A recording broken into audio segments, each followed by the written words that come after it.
नमस्कार बहनों, भाइयों, साथियों व प्यारे बच्चों। ज्ञान सागर में आपका स्वागत है। और हमारा जो विषय चला हुआ है वो है भारत के संविधान से आपका परिचय। कल हमने आर्टिकल 13 ऑफ इंडियन कॉन्स्टिट्यूशन से आपका परिचय कराया था और हमने इसके 4 क्लोज हैं उनके बारे में हमने आपसे को बताया था कि इसमें क्या क्या बातें हैं। और हमने ये भी कहा था कि इन क्लोजों को हम आगे विस्तार से बताएंगे, क्योंकि इनके भीतर संविधान का बहुत गहरा रहस्य भी छुपा हुआ है, जिसके अंदर काफ़ी थ्योरियां हैं जो मूल अधिकारों के इंटरप्रिटेशन, जो निर्वचन हैं, उनको करने के समय न्यायपालिका ने जो समय समय पर इनको जो है प्रतिपादित किया। तो सबसे पहले इनको समझने से पहले, जब तक हम संविधान के उद्देश्य के बारे में नहीं जाएंगे कि जब इसका ड्राफ्ट तैयार हो रहा था उस समय जब इस पर बहस हुई, भारत की जो संविधान सभा थी उसमें इस पर चर्चा हुई और बहस हुई, उस दौरान क्या क्या मुद्दे उछले उन पे नहीं पहुंचा जाएगा तब तक जो है कोई भी आर्टिकल समझा नहीं जाएगा। तो उस दौरान इस आर्टिकल पे जो हमारा ड्राफ्ट बना था, उसमें जो ड्राफ्ट जो तैयार था उसमें ये आर्टिकल 8 था। और जब इसको ड्राफ्ट कमेटी ने संविधान के जो समिति थी उसके सामने रखा, बाद में इसमें 2 संशोधन जो ड्राफ्ट कमेटी के चेयरमैन थे उन्होंने इसमें जो वो ड्राफ्ट था जिसमें जो आर्टिकल 8 के तहत इसको रखा गया था, उसमें 2 इसमें जो है अमेंडमेंट रखे, प्रस्ताव रखे। एक तो था कानून और एक प्रचलित कानून, लॉ एंड लॉ इन्फोर्स के बारे में उन्होंने इसमें संशोधन प्रस्ताव रखा। और इस पर 25, 26 और 29 नवंबर 1948 को बहस हुई थी। और यह घोषित किया गया था कि भारत के संविधान के प्रारंभ में जो मौजूद कोई भी कानून जो भाग 3 से असंगत है वह शून्य होगा। यानी कि इसी में से ही जो मूल उद्देश्य है वो इसका निकल के आ रहा है कि भाई यह घोषित किया गया था कि संविधान प्रारंभ से पूर्व कोई भी जो कानून था जो है वो भाग 3 से असंगत है तो वह शून्य होगा। दूसरा, जो ड्राफ्ट कमेटी के अध्यक्ष ने कानून और प्रचलित कानून शब्द को स्पष्ट रूप से परिभाषित करने के लिए एक संशोधन प्रस्ताव किया। एक सदस्य ने इस संशोधन से प्रथा, रीति रिवाज शब्दों को हटाने की मांग की, यह तर्क देते हुए कि इससे लोगों के बजाय राज्य को प्रथा बनाने की अनुमति मिलती है। हालांकि अध्यक्ष ने स्पष्ट किया कि ऐसा नहीं है, फिर भी उन्होंने व्याख्या संबंधी किसी भी संदेह को दूर करने के लिए एक वैकल्पिक संशोधित प्रस्ताव किया, जिसे बिना किसी बहस के स्वीकार कर लिया गया। और यह संशोधित मसौदा जो था, ड्राफ्ट था, वह 29 नवंबर 1948 को अपना लिया गया था। तो अब इसमें जो बहस थी, कंक्लूजन में निकल के आया कि भाई जो भी आर्टिकल, जो भी जो लॉ है वो अगर भारत के संविधान के भाग 3 के जो प्रोविजंस है उनसे मेल नहीं खा रहा, उनसे जो असंगत है तो वो वॉइड कर दी माना जाएगा। अब बात आती है कि हमने कहा था कि क्लोज टू क्लोज इसको समझाएंगे। तो सबसे पहले इसका आर्टिकल 13 क्लोज 1 भारतीय संविधान के क्लोज 1 पे बात करते हैं। इस क्लोज में 5 जो है 5 विषयों पर यह डील करता है। बताओ, एक क्लोज 5 विषयों पर डील करता है। इसकी लैंग्वेज क्या है इंग्लिश की? All laws in force in the territory of India immediately before the commitment of this constitution in so far as they are inconsistent with the provisions of this part shall to the extent of such inconsistency be void. क्या कह रहा है कि भाई जितने भी law हैं भारत की टेरिटरी में जो इन फोर्स हैं, इन फोर्स को पहले ही ड्राफ्ट कमेटी के चेयरमैन ने समझा दिया कि भाई उसमें अमेंडमेंट लाके ये क्लोज जोड़ दिया कि इन्फोर्समेंट का क्या मतलब है कि भारत की टेरिटरी में उस समय तक वो प्रचलित थे या किसी भाग में थे, किसी में नहीं थे, तो वो जब तक वो थे वो इनकंसिस्टेंस है विद द प्रोविजन। इस पार्ट के जो 3 पार्ट है भारत के संविधान का पार्ट 3 मूल अधिकारों से असंगत हैं, तो उतना सा पोर्शन जितना वो इनकंसिस्टेंस है वो वॉइड माना जाएगा। अब इस काम के लिए इसमें क्या क्या, ये जो क्लोज 1 है इसमें क्या क्या बातें आ रही हैं? एक तो बात आ रही है कि कॉन्स्टिट्यूशन से कमिटमेंट ऑफ कॉन्स्टिट्यूशन से जस्ट बिफोर, तो क्या बात आई कि भाई ये प्री कॉन्स्टिट्यूशनल लॉ की बात कर रहा है। जो प्री कॉन्स्टिट्यूशन और एग्जिस्टिस जो लॉ है वो उनकी बात है, यानी कि संविधान से पूर्व की विधियां की बात कर रहा है। दूसरा इसमें निकल के आया है कि ये नो रेट्रोस्कोपिक है, रेट्रोस्पेक्टिव है। रेट्रोस्पेक्टिव का मतलब होता है कि भूतलक्षी नहीं है। अगर किसी ने अपराध जो है किसी भूतकालिक विधि के तहत किया गया है और संविधान लागू हो गया तो वो रिलीफ लेने के लिए जाएगा तो उसको रिलीफ नहीं मिलेगा। उन्होंने कहा कि तूने जो कुकर्म करे हैं वो संविधान लागू होने के पहले की विधि के तहत करे हैं, और संविधान लागू होने के बाद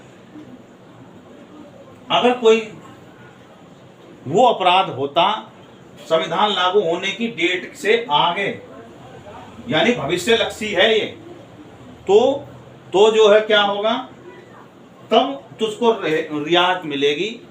और अगर तूने कोई अपराध जो है उन जो इन फोर्स जो लॉ था उनके तहत भूतकाल में करा है, तो अगर वो रिट लेके संविधान की दुहाई देता हुआ पहुंच जाएगा तो उसको उस अपराध के लिए रिलीफ नहीं मिलेगा। तो ये जो है नो रेट्रोस्पेक्टिव है।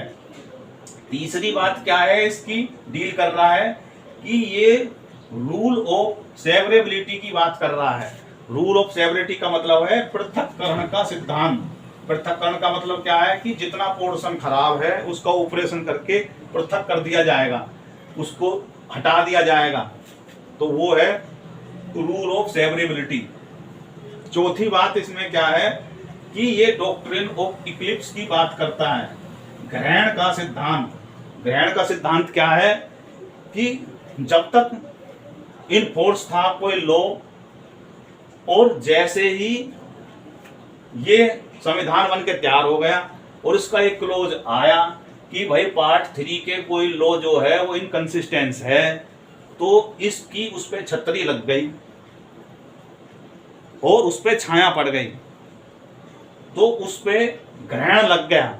लेकिन जैसे ही कोई अमेंडमेंट कॉन्स्टिट्यूशन में या उस लॉ में कर दिया जाता है और उसकी वो कमी दूर कर ली, दुरुस्त कर ली जाती है, या नया कोई लॉ बना दिया जाता है, या उसी में ही संविधान में ही कोई जो है बात जोड़ दी जाती है, तो वो ग्रहण जो खत्म हो जाता है और वो लॉ जैसा वो मृत पड़ा है, सुसुप्तावस्था में पड़ा था, वो फिर से सक्रिय हो जाएगा। तो ऐसी जो है थ्योरी को कहते हैं डॉक्ट्रिन ऑफ इक्लिप्स। पांचवी है जुडिशियल रिव्यू, क्योंकि इन सब कार्यों कर इस कार्य ये जितने भी कार्य करे जाएंगे कि भाई वो प्री कॉन्स्टिट्यूशन ये लॉ एग्जिस्ट कर रहा है, रेट्रोस्पेक्टिव इफेक्ट है नहीं है, रूल ऑफ सेवरेबिलिटी है, डॉक्ट्रिन ऑफ नीड से बताएगा कौन और किस शक्ति से बताएगा? तो वो काम होता है जुडिशियल रिव्यू। एक पावर ऑफ जुडिशियल रिव्यू है, ये न्यायपालिका को शक्ति प्राप्त है और ये इंडिपेंडेंस ऑफ जुडिशरी की पावर है और इस पावर के तहत ही ये सारे कार्य करे जाते हैं। तो सबसे पहले हम इसी पावर को समझाते हैं कि जुडिशियल रिव्यू क्या है। जुडिशियल रिव्यू क्या है और ये शक्ति न्यायपालिका को भारत के संविधान में इसी पोर्शन से निकल के आती है और आगे जब न्यायपालिका की स्वतंत्रता में की जो बातें आती हैं तो उसमें भी उसको जो पावर मिली हुई है, ये आगे जब न्यायपालिका का पोर्शन के जो आर्टिकल हैं वो हम बताएंगे आपको, तो उसमें और विस्तार से उसमें जो शक्तियां हैं, जो प्राइमरी उसको जो है अधिकार मिले गए हैं, प्राथमिक अधिकार मिले गए हैं, उनमें एक जुडिशियल रिव्यू की पावर भी है और उसको इस जो भारत के संविधान के जो मूल अधिकार हैं उनको लागू करने के दौरान भी इस शक्ति का प्रयोग करने के लिए जो ताकत मिली है वो इसी आर्टिकल 13 से मिली हुई है। अगर ये आर्टिकल 13 हटा दिया जाए तो न्यायपालिका तंत्रविहीन हो जाएगी, वो कुछ नहीं कर पाएगी। तो इसलिए हम ये जो जुडिशियल पावर ऑफ रिव्यू है इसको जो है हम बताएंगे और इसके जो कुछ लीडिंग केसेस हैं उसके माध्यम से और इसकी है क्या चीज़ ये जो है हम आपको बताएंगे। ये जो पावर ऑफ जुडिशियल रिव्यू है, ये नागरिक जो है, भारत का जो नागरिक है, वो कोई भी याचिका लेके जब न्यायपालिका के पास में जाता है तो इस पावर को हाई कोर्ट और सुप्रीम कोर्ट ही करते हैं इस्तेमाल। तो हाई कोर्ट 226 आर्टिकल के तहत ये जो है रिट जब जाती है तो उसके माध्यम से भारत का जो नागरिक है वो पहुंच जाता है आर्टिकल 226 और आर्टिकल 32 के तहत सीधे सुप्रीम कोर्ट में ये जो है कि इस शक्ति का प्रयोग करके जो भारत का सर्वोच्च न्यायालय है वो इस पावर का उपयोग करता है। 226 के तहत हाई कोर्ट और 32 के तहत भारत का सुप्रीम कोर्ट जो है सर्वोच्च न्यायालय है वो इस शक्ति का प्रयोग करके और उसको न्याय पूर्वावलोकन करता है। न्याय पूर्वावलोकन की शक्ति के अंतर्गत क्या होता है कि कोई भी विधानमंडल कोई अधिनियम यानी कि कोई वो ड्राफ्ट लेके आया, बिल लेके आया और वो बिल जो है वो अधिनियम बन गया। जो संसदीय प्रणाली है उसके माध्यम से वो अधिनियम बन गया, विधायिका ने बना दिया। अब भारत की जो न्यायपालिका है अगर वो किसी विधानमंडल ने बनाया है राज्य के, तो 226 के तहत वहाँ की जो हाई कोर्ट है वो इस 226 अनुच्छेद के माध्यम से सुमोटो भी और किसी मार्फत का मतलब है कोई रिट कोई उसने किसी नागरिक ने डाल दी तो उसके तहत वो उसकी परख करेगा। क्या परख करेगा कि भाई ये जो अधिनियम बनाया गया है वो भारत के जो मूल अधिकार हैं उनसे असंगत तो नहीं है, या भारत के जो संविधान के जो प्रावधान हैं उनसे असंगत तो नहीं है। जो एक जो आर्टिकल बने हुए हैं और जिस उद्देश्य के लिए बनाया गया है वो उस उद्देश्य से कौन से अनुच्छेद के तहत जो है बनाया गया है, क्या उसकी प्रक्रिया थी, और उसके जो क्लोज हैं, जो उसके अनुच्छेद हैं, जो उसकी आर्टिकल के जो सेक्शंस हैं, वो भारत के जो मूल अधिकार हैं उनसे असंगत तो नहीं है, या अन्य प्रावधानों से असंगत तो नहीं है। तो अगर वो असंगत पाया जाता है तो वो अनकॉन्स्टिट्यूशनल करार दिया जाता है। यानी कि क्या है, जुडिशियल रिव्यू जो है वो संवैधानिकता की जांच करता है। हाई कोर्ट इस पावर के तहत 226 अनुच्छेद के माध्यम से, और सुप्रीम कोर्ट से इसी काम को अनुच्छेद 32 के माध्यम से जो है वो इसकी संवैधानिकता की परख करता है कि ये भारत के किसी संविधान के किसी प्रावधानों के विपरीत तो नहीं है। तो इस पावर को देखना, इस को कहते हैं, इस शक्ति को कहते हैं न्याय पूर्वावलोकन शक्ति, जुडिशियल रिव्यू। तो ऐसी कोई विधि प्रवर्तित करने से इनकार कर सकते हैं जो संविधान के उपबंधों से असंगत है। यह कार्य न्यायपालिका की साधारण अधिकारिता के अंतर्गत आता है। तो इस प्रकार ये जो है जुडिशियल रिव्यू है।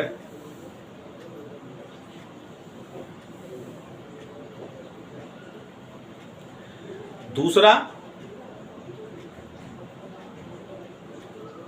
एक और भी बात है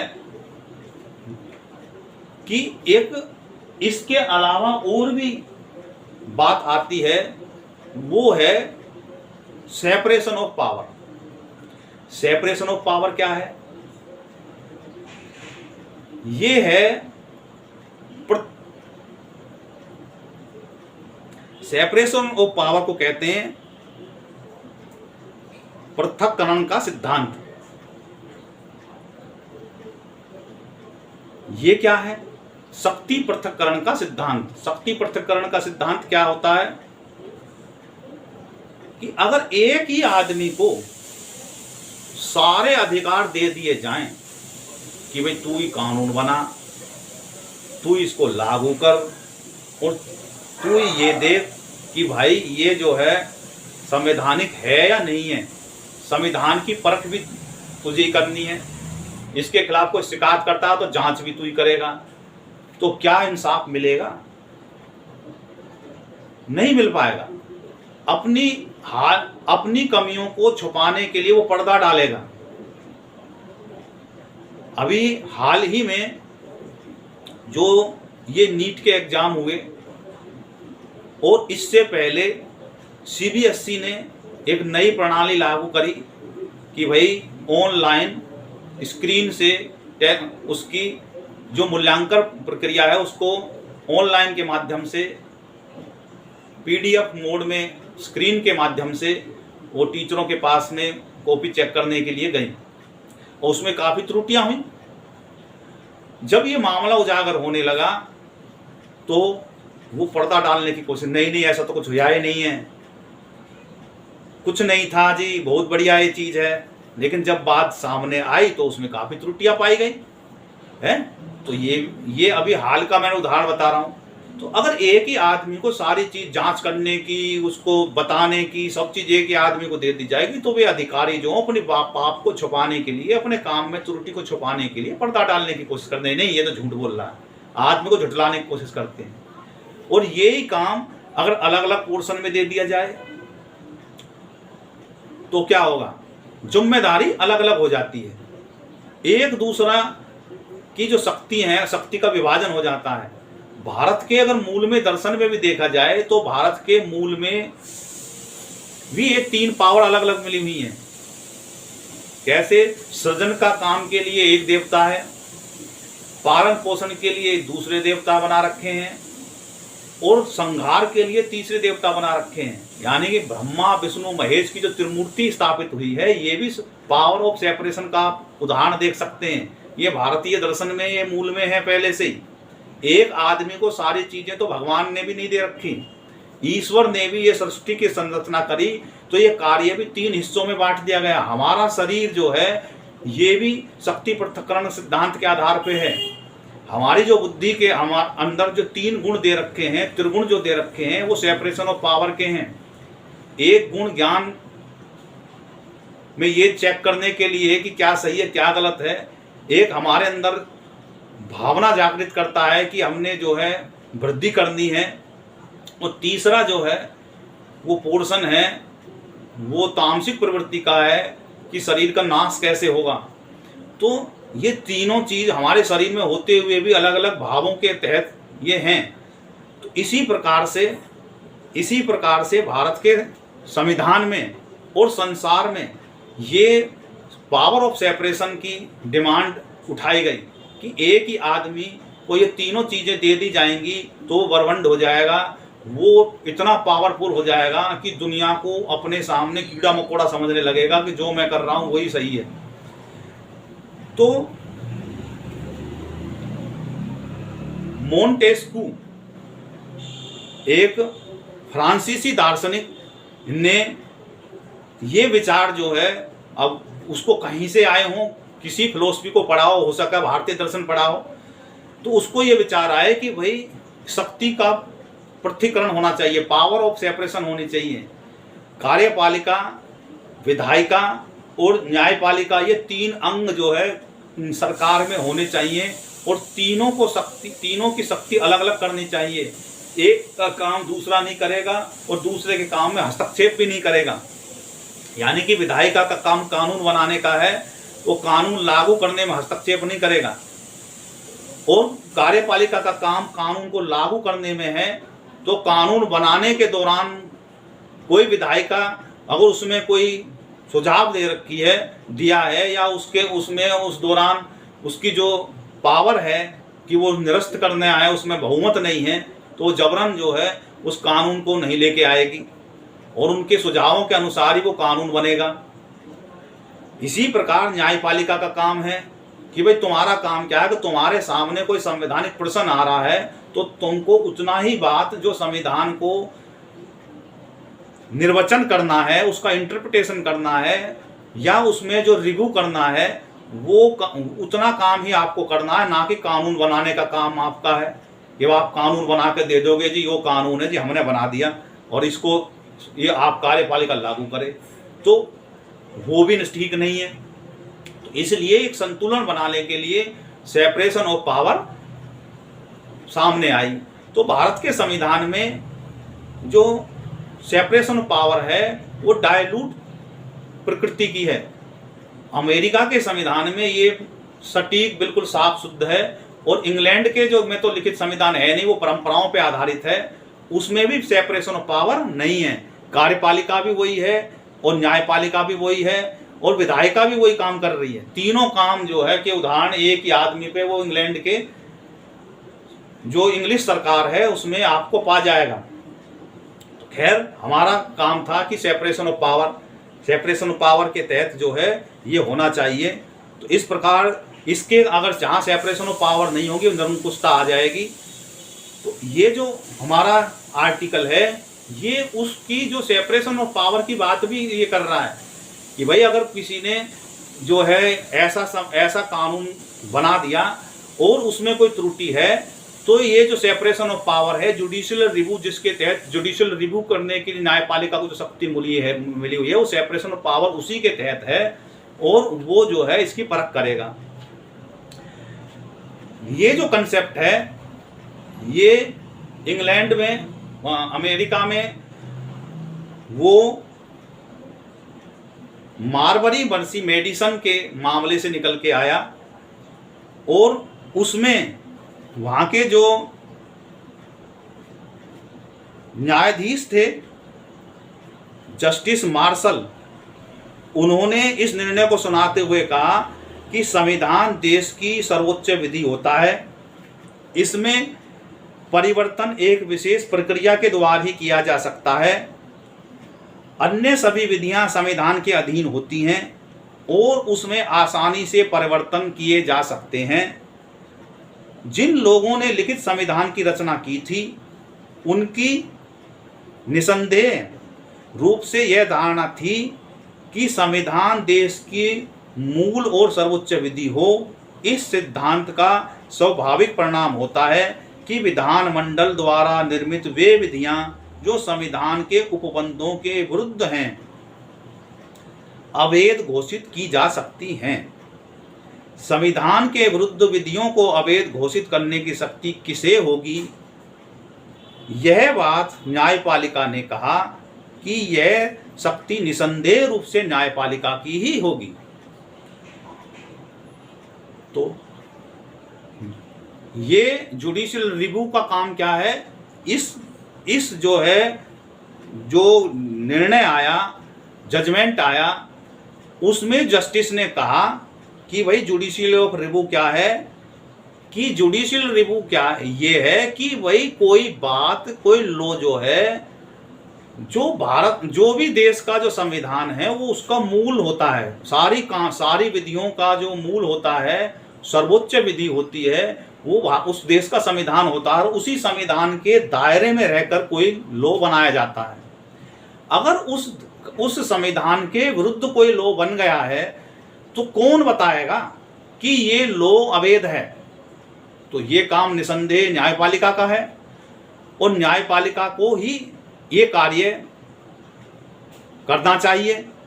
तो ये काम कि कोई भी लॉ संविधान के असंगत है, इसको घोषित करने का काम न्यायपालिका का है और न्यायपालिका किस शक्ति के तहत करेगी? उसका नाम दिया गया जुडिशियल रिव्यू, न्यायिक पूर्व अवलोकन।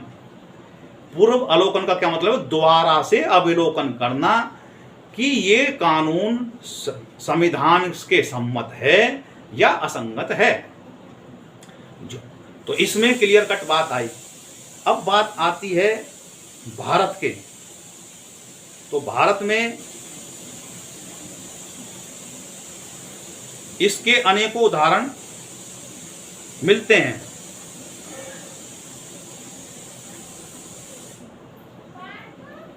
डी बसु जो हैं वो भारत के संविधान विशेषज्ञ माने जाते हैं और उन्होंने commentary of the constitution of India खंड 1 किताब लिखी। उन्होंने उसमें कमेंट्री करी कि उन्होंने कहा कि न्यायिक पूर्वावलोकन विधायिका, कार्यपालिका और न्यायपालिका शक्तियों का प्रयोग पर नियंत्रण रखने की शक्ति है।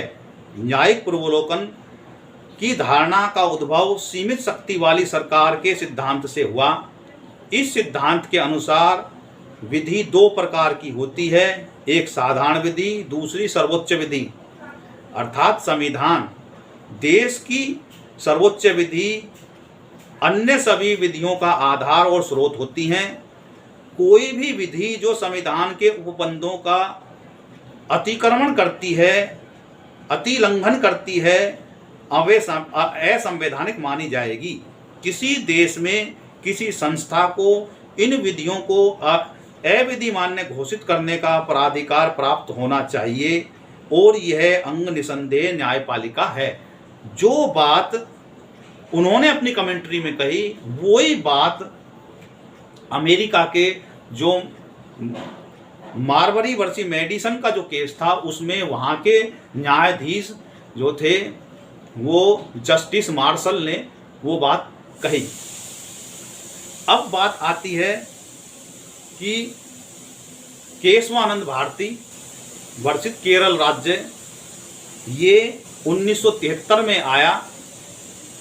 उसमें भी जो न्यायाधीश श्री खन्ना थे उन्होंने जुडिशियल रिव्यू के विषय में कहा कि फेडरल पद्धति में जहां विधायिका शक्तियों या केंद्रीय विधानमंडल और राज्य विधानमंडल में बंटवारा होता है, ऐसे विवादों को निपटाने के लिए क्या एक विधानमंडल ने दूसरे विधानमंडल के क्षेत्रों का अतिक्रमण किया है, न्यायपालिका की व्यवस्था की जाती है और विधानमंडलों द्वारा पारित किए गए अधिनियम की विधि मान्यता का अवधारणा करने की न्यायालयों को न्यायिक पूर्वावलोकन की शक्ति में निहित की गई है। न्यायिक पूर्वावलोकन की शक्ति केवल इस बात का विनिश्चय करने तक सीमित नहीं है कि क्या अपेक्षित विधियां बनाने में विधानमंडलों ने अपनी निश्चित विधायी सूचियों में की परिधि के भीतर काम किया, वरन न्यायालय इस बात का विचार करते हैं कि क्या विधियां संविधान के अनुच्छेद के अनुरूप बनाई गई हैं और उनमें संविधान के अन्य उपबंधों का उल्लंघन तो नहीं होता है।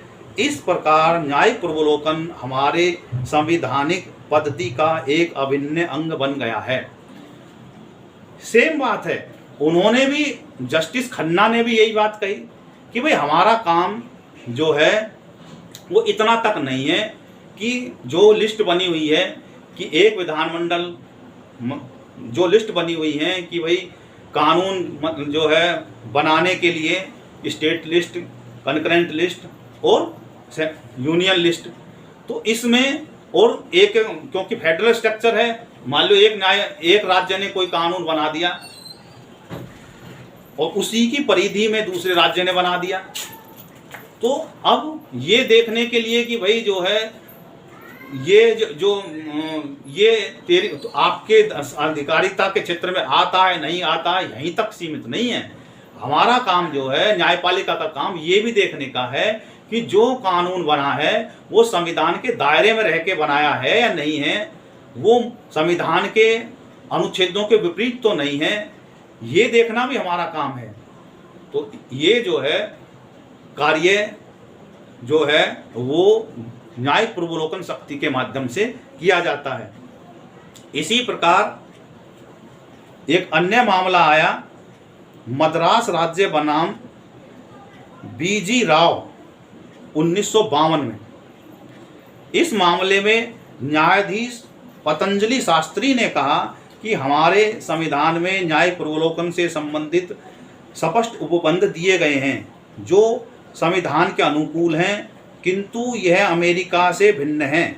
जैसा कि सर्वोच्च न्यायालय ने 5वें व 14वें संविधान में प्रयुक्त जो वहाँ का जो 5वां और 14वां संविधान था, संशोधन हुआ अमेरिका का, तो उसमें ड्यू प्रोसेस ऑफ लॉ, सम्यक विधि प्रक्रिया पदावली की व्याख्या करके विधायिका द्वारा पारित अधिनियमों से पूर्वावलोकन की असीमित शक्ति धारण की।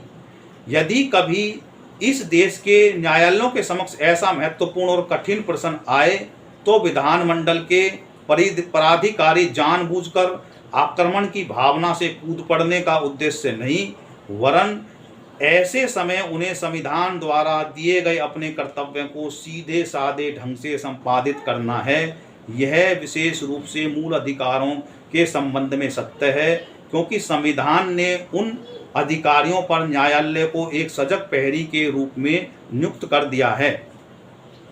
तो ये कह रहे हैं कि ये जो अमेरिका से बिल्कुल अलग है, ड्यू प्रोसेस जो है वो वहाँ का उन्होंने जो 5वें और 14वें संविधान संशोधन के माध्यम से जो है उन्होंने दिए थे, ये संशोधन करे वहाँ के संविधान में। और भारत में भी ये जो है आर्टिकल 13 में है कि भाई, और ये 14 में, आर्टिकल 14 में आएगा समता में। तो उस दौरान ये कह रहे हैं कि भाई न्यायपालिका का ये काम नहीं है कि वो एक दल कूद पड़े, उनके जो अधिकारी एक साथ कूद पड़े, बड़े संयम से काम लेना है। आपको ये जो पावर मिली हुई है सीधे साधे ढंग से संपादित करनी है, और ना कि हड़बड़ाहट में एक दल लाओ और कर दिया काम। तो अगर हड़बड़ाहट में करोगे तो जो ये जो संवैधानिक स्ट्रक्चर है वो चरमरा जाएगा।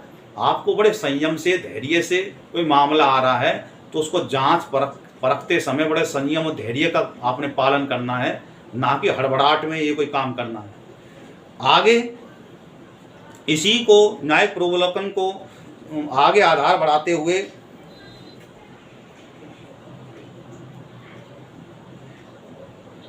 संविधान में न्यायिक पूर्वावलोकन के उपबंध न होने पर न्यायालय संविधान के उपबंधों का उल्लंघन करने वाली विधियों को अवैध घोषित करने में सक्षम होते हैं, क्योंकि न्यायिक पूर्वावलोकन की शक्ति संवैधानिक विधि की प्रकृति में निहित है।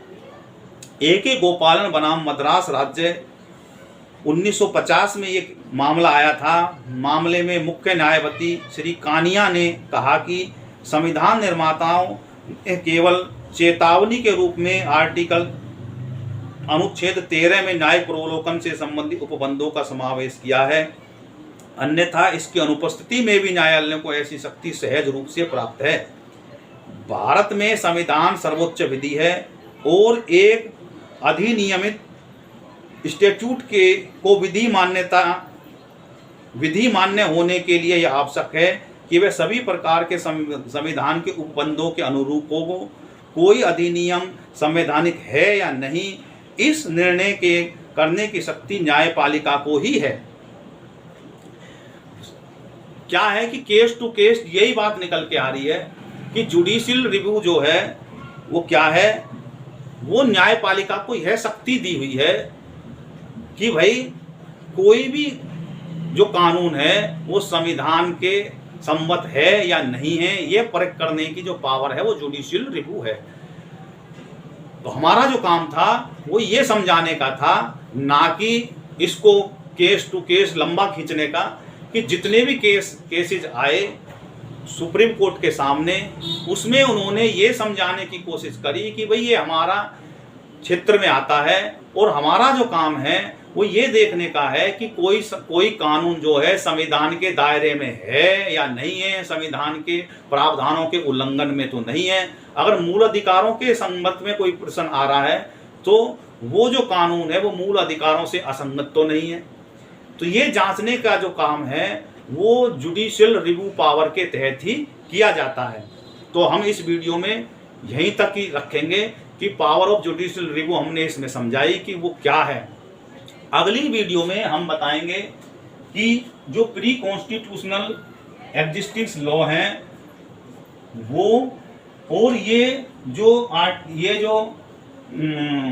क्लॉज है वो भूतलक्षी प्रभाव नहीं रखता, और थ्योरी ऑफ सेवरेबिलिटी जो क्या है और डॉक्ट्रिन ऑफ इक्लिप्स क्या है, ये जो है हम अगली वीडियो में हम समझाएंगे।